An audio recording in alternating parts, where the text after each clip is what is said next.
to recognize that AIDS virus is not a political creature. It does not care whether you are Democrat or Republican. It does not ask whether you are black or white, male or female, gay or straight, young or old. She first made international headlines addressing the Republican National Convention in 1992 as an HIV-positive, straight, white mother. Now she's sharing her story in a new book. Mary Fisher, activist and author of An Uneasy Silence, is joining us now. Thank you so much for being here. Thank you for having me. On a Saturday morning, you're sharing your story with us. Now let's talk to the viewers. We just saw your speech. That was from 1992, the Republican National Convention. It is ranked one of the top 100 speeches. For those who may not know about this, can you explain the backstory? 1992 was a hard time. Yeah. I was diagnosed in 1991, and as was Magic Johnson. So what happened to me was somebody came and said to me, "We've been waiting for you, we need you." And I go, "But I'm not, no, I'm not Magic Johnson. Right. I would like to be that tall, but I'm not, Right. I'm not, yeah, right." So it took a bit of work, and I grew up in a Republican home, and I grew up with, I worked for a Republican president, Gerald Ford. I'm that old. And so I had some credentials, wanted to put them to use it in their platform, and once that happened, then the president said, "We want her to speak," and that's what happened. Incredible. Pretty incredible. Yeah. AIDS hurled you into a world of activism, advocacy. What has that journey been like for you? Well, it's been actually wonderful, in a way, blessing. That speech was whatever it was really meant that I didn't want my children to have the stigma that I found around AIDS for them as they grew up, and they were toddlers then, and they're not toddlers anymore. But and it's been a journey of incredible love, really, and it's been a blessing. And the speeches that I give and the places I can go where people weren't sure, they didn't know they wanted to hear from me, but once they heard from me, it was okay. And I spoke in schools, until things started to change in this country where they didn't want me to speak so much in schools.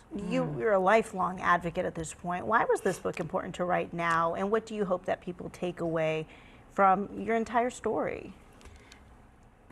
When I first came to LA, and I'm living here now, I got stuck here by COVID, and I was alone, and I was terrified of COVID, and I was terrified of what it would happen to me and my body and all of that. So I don't know, I sat and then I watched what was going on in our world, and I'm devastated by the fact that as a wealthy country, a wealthy state, well, we can't feed our children. We can't get people out of poverty. This is not right. And COVID felt in some ways very much like what the AIDS epidemic was. Yeah, and it was very similar.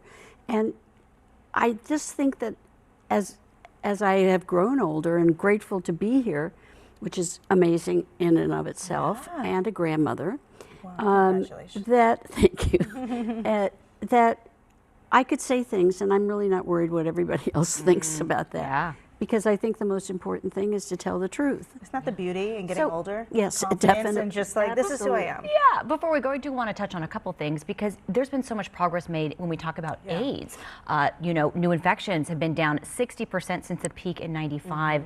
Deaths reduced 69% from 20 years ago. So what's the goal of your message when we talk about AIDS and HIV in this day and age? Well, but it is, and that's for people that can get access, and that's for people that have that availability or have insurance or can afford it. They have that.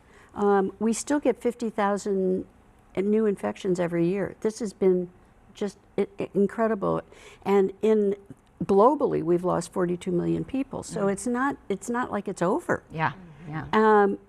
I still think the message is that if it can happen to me, it can happen to you. Before we go, I do want to get, because you work closely with some local nonprofits, Project Angel Food being one of them. Talk to us about how that work has all come together.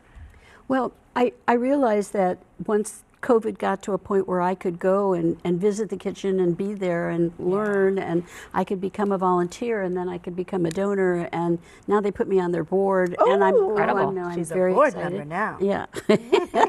But how important it is to feed people. Yes. And it isn't just about HIV, it's all the medically tailored meals that for all the different conditions, cancer and diabetes and everything, but it's all done with such love and caring. And so much of Los Angeles dedicated to the cause, so much money being raised, and your book, Uneasy Silence, is going to be a great read for And everyone. we understand some of the profits are going to Project Angel Absolutely. Food, which is important to point out. We thank Yes, you so thank much you for so being here much. with us. Thank We you for appreciate it. Yeah. Yeah. Uneasy Silence is available online at Amazon, or you can go to maryfisher.com. You can see her social media handles there. Part of the proceeds benefit Project Angel Food, as we mentioned. And you can hear more of Mary's story on Project Angel Food's Lead with Love primetime special, airing right here on KTLA 5 June 28th, hosted by our own Jessica Holmes and Eric McCormack.